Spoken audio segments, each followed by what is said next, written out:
Assalamualaikum warahmatullahi wabarakatuh. Perkenalkan, nama saya Alifatul Firdausiyah, NIM 85894949501, Pokjar Bondowoso. Di sini saya akan melakukan praktikum IPA, yaitu pertumbuhan, perkembangan, dan perkembangbiakan pada makhluk hidup. Pertumbuhan merupakan suatu proses yang ditandai oleh terjadinya pertambahan ukuran, volume, dan suatu organisme. Dan perkembangan merupakan suatu proses menuju keadaan yang lebih sempurna. Sedangkan perkembangbiakan merupakan salah satu ciri makhluk guna kelangsungan jenisnya.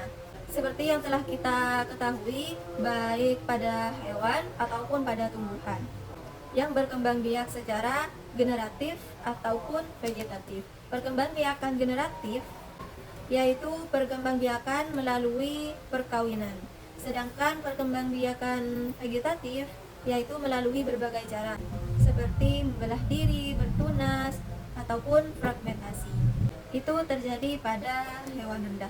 Sedangkan yang terjadi pada tumbuhan yaitu seperti menggunakan akar limbang, geragi, atau umbi-umbian. Ada juga yang disebut sebagai vegetatif buatan, yaitu terjadi melalui stek, cangkok, ataupun penempel. Yang pertama, saya akan melakukan pertumbuhan dan perkembangan pada perkecambahan, yaitu pada biji kacang hijau. Sebelum itu, saya memerlukan beberapa peralatan. Yang pertama adalah kacang hijau, ada kapas, dan ada wadah untuk menanam biji kacang hijau, dan juga ada air dan sendok. Dan yang terakhir ada tabel pengamatan dan pulpen. Pertama-tama saya akan menaruh kapas tersebut di sini.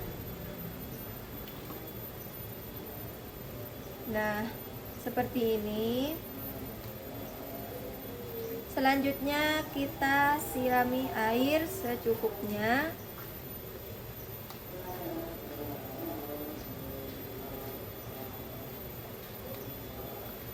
Seperti ini. Dan selanjutnya saya masukkan biji kacang hijau secukupnya.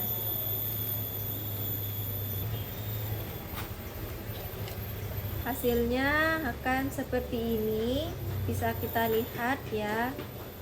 Kemudian saya akan mengamati biji kacang hijau selama 7 hari untuk mengukur akar dan tinggi batangnya.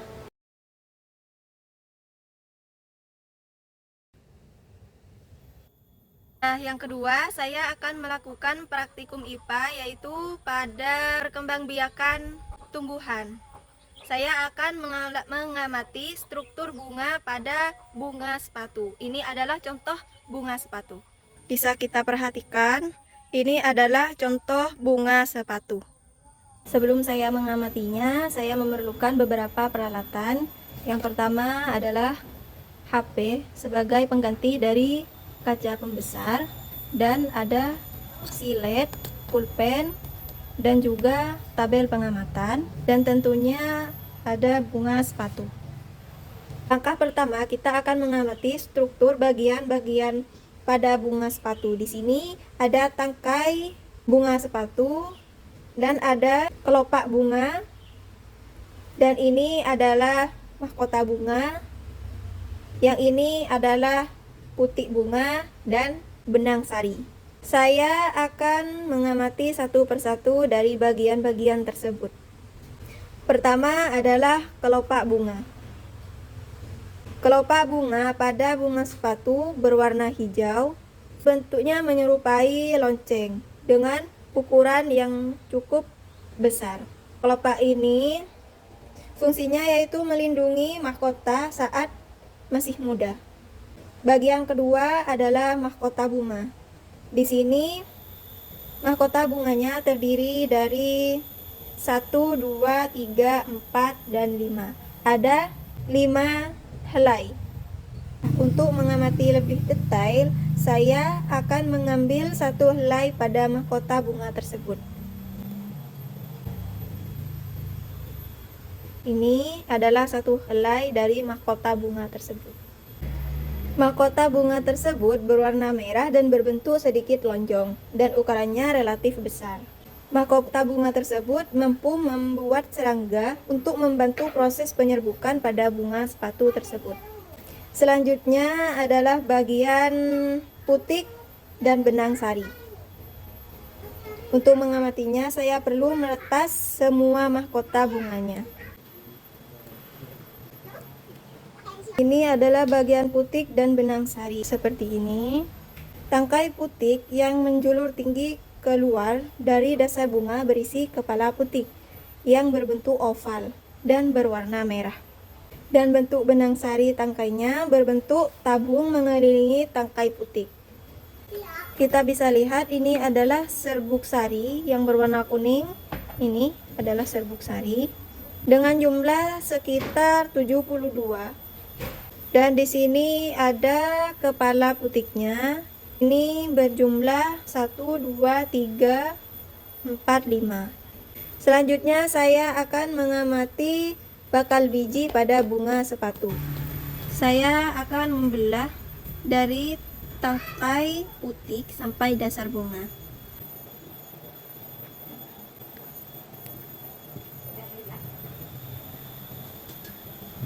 Di sini terdapat ovarium bunga sepatu, di mana dalam ovarium ini terdapat bakal biji. Bakal biji tersebut terletak di dalam bakal buah. Bentuknya pipih berwarna putih dan berukuran relatif kecil. Bakal biji pada bunga tersebut berfungsi untuk melindungi sel telur dan sebagai tempat di mana sel telur dapat bekerja. Selanjutnya saya akan melakukan praktik yang terakhir, yaitu vegetatif buatan yang merupakan cangkok. Berikut adalah beberapa alat atau bahan yang saya perlukan di sini. Yang pertama ada tanah, yang kedua ada pisau, yang ketiga gunting, ada tali, dan ada plastik. Pertama, saya akan mengelupas pada batang pohon jambu.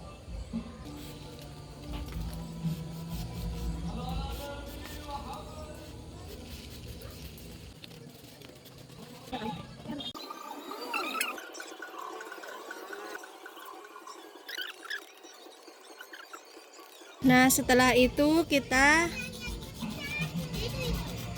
lakukan seperti ini.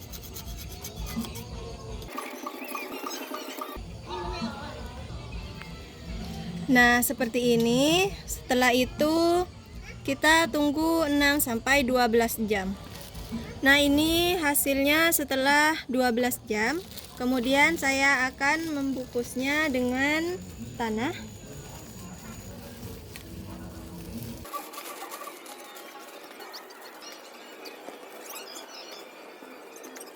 Ini sudah selesai, dan untuk mengamatinya dan untuk melihat hasilnya kita tunggu selama 1 minggu. Pada proses pencakokan selama 1 minggu, hasil akhirnya yaitu tidak ada perkembangan apapun. Kesimpulan akhir pada ketiga praktik tersebut yaitu ketiganya merupakan proses biologis yang saling terkait dan esensial untuk kelangsungan hidup spesies tumbuhan secara keseluruhan. Sekian dari praktik saya hari ini, saya akhiri. Wassalamualaikum warahmatullahi wabarakatuh.